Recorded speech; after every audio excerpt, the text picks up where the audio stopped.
Indian और देश में पति पत्नी के मामले तो आ ही रहे हैं। पत्नी किस किसी को मार रही है। आयुष में अजीब से मामला आया है। इसमें मजिस्ट्रेट को पत्नी आई है और एक मजिस्ट्रेट जिस महिला को लेकर गया उसको पति यहाँ पर आए और ये लोग अपनी आप नीति सुन रहे हैं कि आगे क्या वजह रही।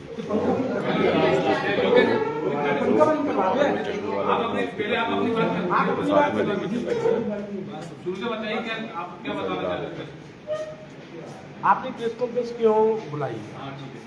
सर मेरा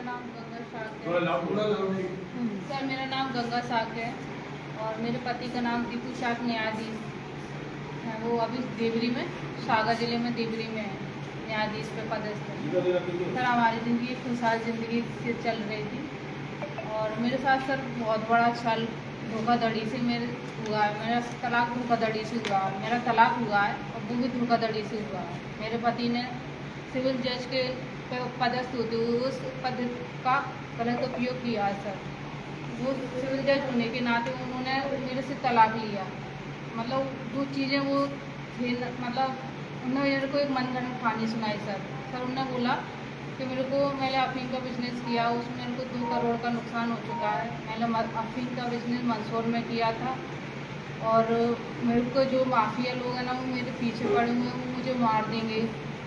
तो मैं ना मेरे को सपोर्ट करूँ। मैंने कहा सर मैं आपको ऐसे कैसे सपोर्ट करूँ, मुझे इस चीज़ का सबूत तो बताइए कि आपने सच में बिजनेस किया है, क्या किया है क्या है नहीं। तो बोला कि हम 4 जज थे उसमें शामिल थे और चारों ने हमने मिलकर ना मंदसौर में खेती की, अफीम की खेती की। उस खेती को सर पूरी तरह से जला दिया गया है।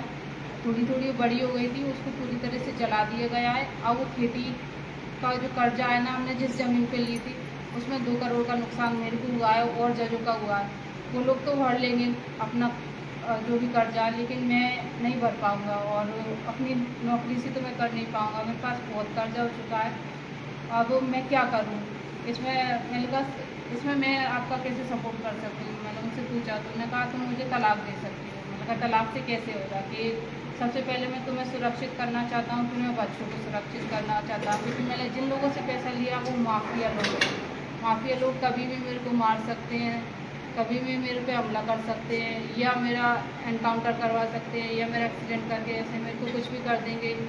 तो तेरा क्या होगा, बच्चों का क्या होगा, फिर वो तेरे से पैसे मांगेंगे इस चीज़ का। तो तू कहाँ से देगी पैसे जब तेरे पास नहीं होंगे। तो अगर तू मुझे तलाक दे देगी तो मैं दिवालिया घोषित हो जाऊँगा और बोल दूँगा जो भी तेरा पैसा वो तेरा रहेगा और मेरा पैसा मेरा रहेगा। इस तरह से अपन लोग कागजी तौर पर सिर्फ तलाक ले लेते हैं। वैसे तो मेरी पत्नी रहेगी, आज भी पत्नी है मेरी, कल भी रहेगी, इससे कुछ मतलब नहीं है। मैं सिर्फ कागज़ तौर पर सिर्फ साइन करवा रहा हूँ, जैसे अपन साथ रहेंगे। इस तरह उन्होंने दबा डाला। बच्चों का भी बोला बच्चे भी तेरे साथ ही रहेंगे, बाद में भी तेरे साथ रहेंगे, अपन मिलते जुलते रहेंगे, कोई दिक्कत नहीं है, हम हमेशा साथ रहेंगे। सर उन्होंने इस तरह से मेरा दबा डाला। मेरा ठीक है पति है, मेरा साथ रहेगा, तो पति था इसलिए मैंने विश्वास कर लिया। मैंने कहा मैं अपने माँ बाप को बोलूँगी। उसने बोला सर माँ बाप को नहीं बोलेगी, अगर माँ बाप को बोला इस तरह से तो वो अपना तलाक नहीं होने देंगे और तलाक नहीं हो पाएगा तो फिर अपन साथ में कैसे मेरा ये कर्जा पटेगा। इस तरह उन्होंने बोला। मैंने कहा ठीक है सर मैं अपने माँ बाप को नहीं बोलती। सर उसने बोला अपन देवरी में तलाक नहीं ले रहे, सागर में अपन ने जहाँ से शादी की शुद्धि से वहाँ से अपन तलाक ले रहे। मैंने कहा ठीक है। हम लोग गए 11 जुलाई को, सर 11 जुलाई 2024 को हमारी वहाँ पर फाइल हुई। तो हमने वहाँ मेरे को सर कागज़ तैयार मिले थे। उनका एक दोस्त था 15 साल पुराना मायाराम लोधी करके, उसने मेरे से साइन करवा लिए और उसने बोला भाभी जी आप केवल जज साहब के आगे सिर्फ हाँ हाँ बोल देना, ज़्यादा मत बोलना, सिर्फ 1-2 सवालों का जवाब बोल देना, मुझे राजी से तलाक चाहिए। सर मैंने इतना ही बोला, जज साहब के आगे मैं कुछ नहीं बोला और तलाक पेपरों पे साइन कर दिए। मतलब तलाक पेपर सर पढ़े भी नहीं थे, मेरे को पढ़ाया भी नहीं गया था और उसमें क्या लिखा है क्या नहीं लिखा मेरे को कोई नॉलेज नहीं है। 13B के आधार पर हुआ, किस आधार पर हुआ, मुझे कुछ नॉलेज नहीं है। मुझे अभी पता चला ये सब चीज़ों का। उसके बाद हम नॉर्मल ज़िंदगी जी रहे थे। मेरे पति ने मुझे 15 जुलाई को मेरे को इंदौर भेजा कि तुम शेयर मार्केटिंग का काम सीख लो, उससे अपने पास पैसा आएगा, अपन इसका पैसा पटाएंगे, माफिया लोगों का मिल के पटाएंगे, ठीक है।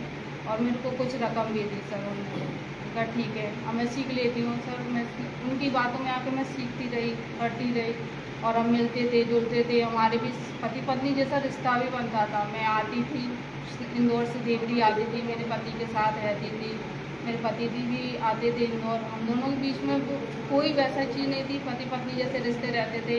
हम अपने माँ बाप के त्योहारों पे जाया करते थे, आया करते थे, मतलब बहुत प्यार से उसने मेरे साथ अच्छे रहा। मेरे माँ बाप को भी कोई शक नहीं था कि ये दोनों अलग हो रहे हैं, इस तरह से कोई चीज़ नहीं थी हमारे दोनों के बीच में। हम उनके एक दोस्त की यहाँ पार्टी करने गए। मेरे जिस दिन हमारा तलाक हो रहा था उस दिन मेरा बच्चा खुद गाड़ी चला रहा था, ड्राइव कर रहा था। हालांकि मेरा बच्चा 13 साल का है, अभी गाड़ी चला लेता है थोड़ी थोड़ी। तो उसकी वो वीडियो मेरे पास है, जो मेरे बच्चे हैं, मैं हूँ उसमें, मेरा पति है, बच्ची है, हम लोग साथ साथ खुशी जा रहे हैं।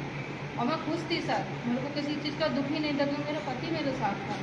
और फिर मेरे पति ने आखिरी साइन कराए, उसके बाद भी हम साथ में रहे, पार्टी की। और इनके एक मुंशी जी हैं कोर्ट में, उनके यहाँ भी हम गए शादी में। इस तरह मतलब हमने सब किया अच्छे से रहे। उसके बाद सर मेरा 22 जनवरी को तलाक फाइनल हो गया। इसके बाद हम लोग साथ में आ गए।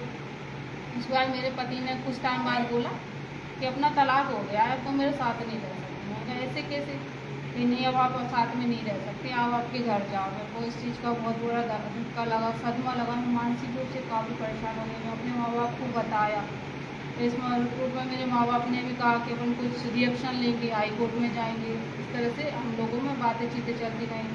फिर मैंने उस टाइम उस ड्यूरेशन में टाइम हो गया कुछ, तो मेरे को अपने कुछ कागज़ वगैरह देखे, मैंने दस्तावेज, उनमें मेरे को कुछ आधार कार्ड्स मिले सर, जिनका फ़ोटो एक मोनिका यादव नाम की लड़की है, जिसे वो सर मेरे हस्बैंड पढ़ाया करते थे पहले। तो बाद में भी वो 4 बजे के समथिंग रोज़ निकल जाया करते थे, और पता नहीं उसको पढ़ाते क्या करते, वो कहते मैं वक्त पर जा रहा हूँ। फिर उसको पढ़ाने के बहाने जाते, कहा जाते मुझे कोई नॉलेज नहीं है, 8 बजे आया करते थे। तो मेरे को आधार कार्ड मिले सर, उस पर आधार कार्ड मेरा था, नंबर मेरा था, नाम मेरा था, फ़ोटो मोनिका यादव का लगा हुआ था। तो मैंने सर के आशीष पाल नाम के कोई बंदे हैं जो उनके पति थे, तो मैंने उनसे संपर्क किया। तो क्या उनका भी मुझे पता चला कि उनकी भी वाइफ घर छोड़ के चली गई। तो मेरे को उनसे पता चला कि मुझे शक है सर वो दीपू शाह के यहाँ ही गई हुई है, क्योंकि वो लोग अलग अलग नंबर से भी बात किया करते थे, सेम नंबर से बात नहीं करते थे। मेरे हस्बैंड दूसरे नंबर से बात करते थे, मेरे पास वो नंबर भी है। आपको भी क्यों शक है? हाँ कंफर्म नहीं है सर, मेरे को ये शक है कि शायद वो उनके यहाँ ही गई हैं, क्योंकि कंफर्म में कैसे बोल सकती हूँ, मैंने देखा नहीं है कि वो उनके पास ही है कि नहीं है। इसमें सच्चाई कितनी है, जो अफीम की खेती थी, जो सच्चाई कितनी है?